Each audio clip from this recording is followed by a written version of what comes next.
Mas Umam melihatnya apa yang bisa dilakukan pemerintah maupun juga mungkin sama-sama publik juga ya untuk menjaga kepercayaan itu kalau demokrasi Indonesia ini masih apa ya mungkin masih bisa diselamatkan kok meskipun ya tadi ada dinamikanya, ada tantangannya. Gimana Mas Umam?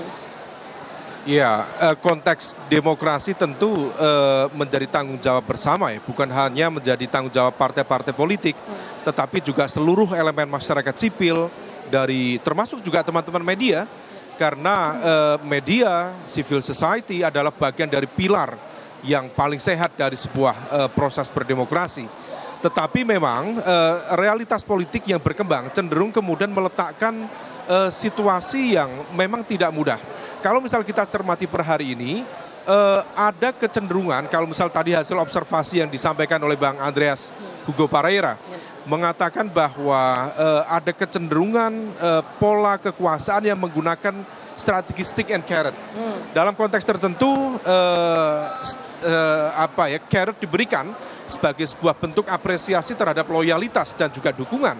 Tetapi kemudian stick dalam konteks ini adalah lecutan, bahkan dalam konteks ini adalah political attack misalnya, itu dilakukan sebagai sebuah bentuk respon. Kalau misal kemudian dalam proses negosiasi, kompromi tidak tercipta.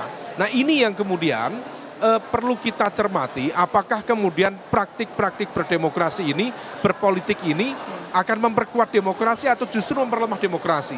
Nah kalau misal kemudian ini kita pandang sebagai sesuatu yang kurang sehat, maka seharusnya memang partai-partai politik juga memiliki kesadaran lebih untuk bisa kembali menata dengan baik, supaya kemudian praktik-praktik yang lebih fair, yang lebih baik bisa tercipta. Selain itu kemudian kita juga perlu mengantisipasi supaya kemudian independensi dan juga netralitas dari kekuasaan negara betul-betul bisa terjaga dengan baik.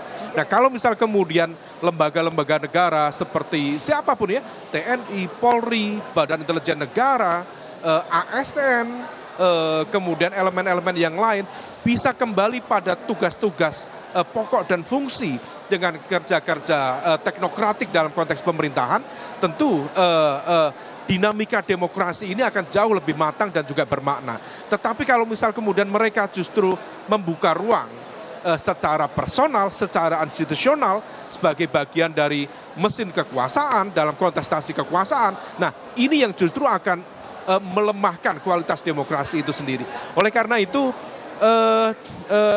ini tidak observasi jangka pendek, tetapi kita juga harus melihat proyeksi ke depan, tetapi kita tetap harus menjaga optimisme, terutama dalam nuansa kebangsaan yang sangat positif ini, bahwa demokrasi bukan sesuatu yang sifatnya taken for granted. Dia akan tercipta, dia akan terbentuk secara sendiri, tidak.